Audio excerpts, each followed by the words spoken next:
Hey guys, it is Mike from Baltimore Rides here, wrapping up my Thursday night. I am done for the night. I'm almost actually home. It's about 2:30 in the morning, and my night has been very eventful. I did a pretty good job though.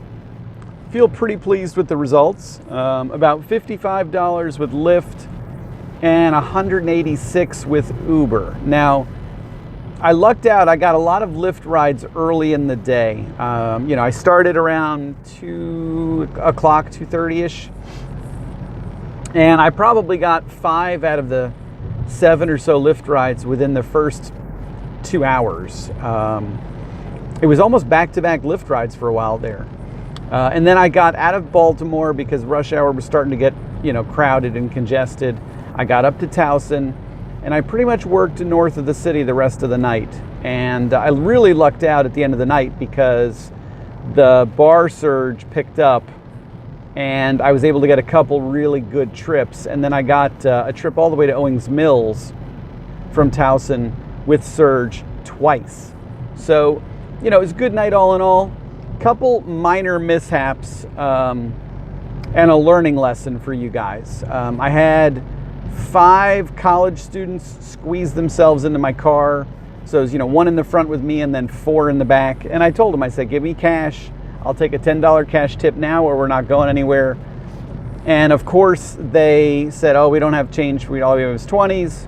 Well, I'll give you change when we get there. And of course I said yes, because I already knew I was at 2.0 surge going to Owings Mills. But when they got out of the car, they all just ran. So I rated them a 1, and then I also put in a rudeness complaint to them. So, they'll be blacklisted from me. They won't be able to match with me ever again. And a 1 rating will definitely ding them. But when you put a complaint in, they can't do a retaliatory rating. I've had that happen before where if I just rate somebody a 1, they can rate me a 1. But if I put in a complaint against them first, then they can't retaliate and put in a low rating on me. So, and really even if they do, a 1 would drop me from 495 to 494. And the amount of trips I do a week, I can wash that number pretty quickly. So honestly, I don't even really care.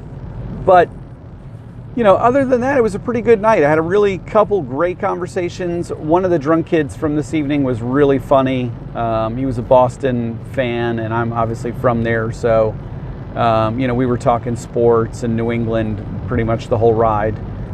Just lots of good people tonight. I really didn't have a bad night at all.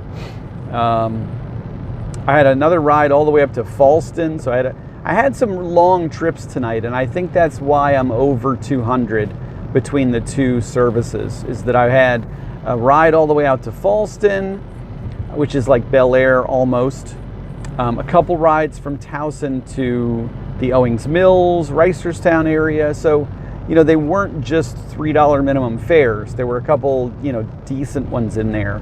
And then really the best part about this, guys, and I'm saving this for last, is, and this may or may not matter to you guys, but I want to tell you the story.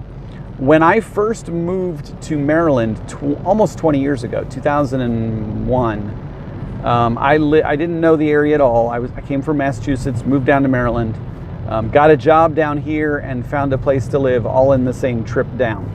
So I moved to Essex. I moved to a little place called Cove Village, Seaside Court in Essex, Maryland. Now, you guys are all rolling your eyes thinking, holy crap, that's like not a great neighborhood. And it isn't. But I didn't know that. It was spring, it was, sunny weather. Kids are walking home from school in shorts, holding hands, and, it looked okay. I mean, it looked a little sketchy, but it didn't look horrible. It just looked like, okay, maybe it's a little bit of a cheaper part of town. So I move in there, I've got a job in Glen Burnie, and what the heck? It's like fire. Sorry. And, just all is good. And of course, it is Essex. So there's a lot of crime, a lot of, bad stuff happened there. I actually had a murder happen in the parking space 2 spaces away from where my car was parked. People were getting robbed, gunshots. I mean, it was just, it's not a great great place. That's putting it mildly. So I got the hell out of there, of course, and never looked back.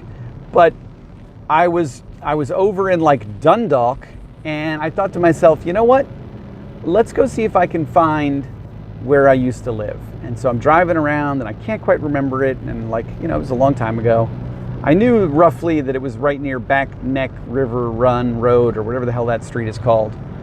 But then I get a ride from the high school in Essex, literally 2 doors down from where I lived. Fate sometimes just takes you places when you want to go there. And it was interesting. But it got me thinking after I dropped that customer off and drove away about the adventure that my life has had for the past 18 years or so, and where I came from and where I'm going. Now, I may not live in the most beautiful neighborhood. I rent. I don't own a gigantic mansion. I'm working to make a living to support my family, and sometimes money's tough for us, just like everybody else in America. But I feel like, look at the things that I've been able to do in life. Look at the adventures I've had. I met my wife. I have 2 kids. I mean, I have good friends in Maryland now that, friends that I would have never met had I not moved down here. I've had some really, really wonderful experiences. I've had some great jobs in the time that I've been here. I've had some crappy bosses, but it's been an adventure. And it made me reflect on, that where look at what's happened in the 18 or so years that I've been in Maryland, and 17 years, whatever it is. And I think that sometimes we don't reflect enough. We don't think about the big picture and the timeline of, just imagine where you were 17 years ago versus where you are now. And it'll put things in perspective. Think about some of the hard times that maybe 2017 has brought you, or the past few years have brought you. Some of the bumpy patches you might have had in your life, and then rewind back 15, 17, 20 years ago and look at where you were then. And it might help put it in perspective. Now, I'm not saying that was my low point in my life when I was living in Essex, but I was living in a crappy, cockroach-ridden townhouse in a shitty neighborhood where I didn't even feel safe to walk outside at night, with gunshots going off all around me. I literally had a dead body one morning sitting in the driveway right next to, like I said, two parking spaces away from my car, with the whole crime scene tape around my little whatever parking lot. And now I'm living in a good community, good schools. I've got good friends. I've got, a family. I've got a job that I enjoy. I go home every night happy. It's all you put it all in perspective, and you look back and say, okay, yeah, 2017 has definitely had some bumps and bruises, but look at where I've come from. And that's kind of profound, guys. We've all had low points in our lives. We've all had bumpy things that have happened that, you wish had never happened. But, if you're like me, you struggle through them. You learn whatever lessons can be gleaned from whatever that bad thing was that happened. And hopefully you hold your head high and say to yourself, I made it through. I survived. Not only did I just survive that bad part of that bad phase or bad period of my life, but I learned something from it, and I grew, and I became a better person because of it. And that's the way I live my life, guys. I'm a survivor. I don't cry myself to sleep at night if something bad happens. I give myself one day. I lost a job recently. I got fired actually for the first time in my entire life. I'm 40 years old, and I got fired from a job not too long ago, shortly before the whole Uber thing, and never had been fired in my entire life. Never once.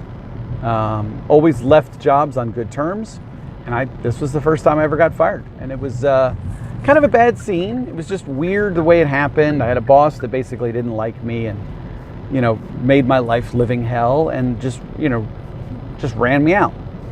And, you know, I was at a low point. I mean, it was definitely something that was kind of a huge blow to my ego, a huge, huge blow to just, you know, what I'd built up around myself, that what I thought my worth was in the world. And, you know, I allowed myself one day to feel bad about myself, to pity party, to, you know, feel sorry for myself. And then I said, Mike, you got 24 hours, and then you got to pick yourself back up and keep on trucking. And you've just got to move on. You got to go on with life. You got a family to take care of. You got kids to support. So you just got to figure it out and survive. And I did. And, you know, honestly, if that hadn't happened, I probably wouldn't be here driving Uber right now, which is amazing.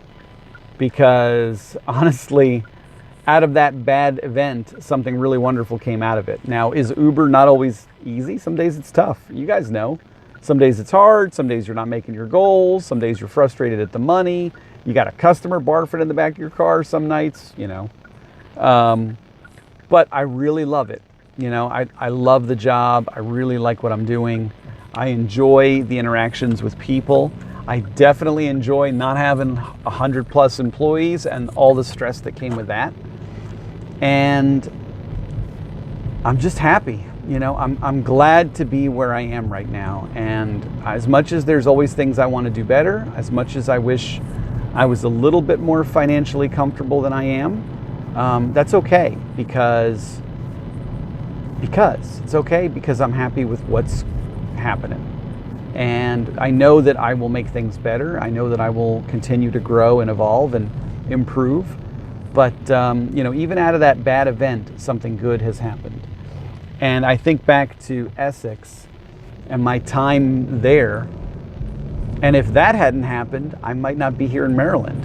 And a whole bunch of things might never have happened. You know, it's that butterfly effect. You know, you look back at your life and if you take away some of the bad things that happened in your life, you know, you might not have been led down the path that you were led, and you might not have ended up where you end up. And yeah, we can cry and say, well, I could be in a better place, but you also can say, well, I might not have met my wife, or I might not have had my kids, or I might not have had this experience or that experience. Everything kind of happens for a reason. I'm a strong believer in fate, guys. And I hope maybe all that stuff has led me here to doing these silly videos on YouTube to help one of you guys. You know, I really believe that, you know, we're all intertwined somehow. And, you know, maybe my path took me here so that I can help one of you guys, or so that, you know, we can all help each other. And, you know, that's a crazy kind of deep spiritual thing that I'm babbling about right now. But tonight's just been one of those nights where I've been kind of reflecting. So I'm going to wrap it up. I'm going to stop reflecting and rambling on because you guys are probably rolling your eyes right about now. But I really appreciate you guys listening to me just ramble tonight. And maybe it makes you think. You know, it's the end of the year. That's a time for reflection for a lot of us. You know, we think about what happened. We think about what's coming in the next year. And I like to reflect. I like to think back and, you know, kind of weigh things, because I think that that's really a wonderful thing that we can do, is we can look back on what's happened, both good and bad. We can reflect, we can try and grow.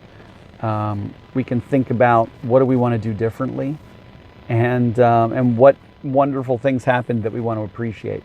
So hopefully you guys have some of those things as well in your lives that you can think about. And I'll see you guys tomorrow. Oh, and by the way, I am not driving tomorrow night. I will probably be on the road for a little bit tomorrow. But tomorrow is pretty much going to be it for me until Monday, because my daughter's performances are this weekend, and I'm going to try and get out on the road just a little bit. But I got to watch my son tomorrow night while my daughter does stage stuff, and my wife is volunteering at the theater with them. So she's doing backstage stuff, and then my daughter's going to be dancing. So I'll be in dad mode tomorrow night. So I'm going to try and get out on the road a little bit during the day if possible. We're going to see how that goes. So I will hopefully have a video tomorrow. If you don't see me tomorrow, then you might not see me till Monday. And I'll be back on the road Monday, guys. Everybody have a great night. Bye.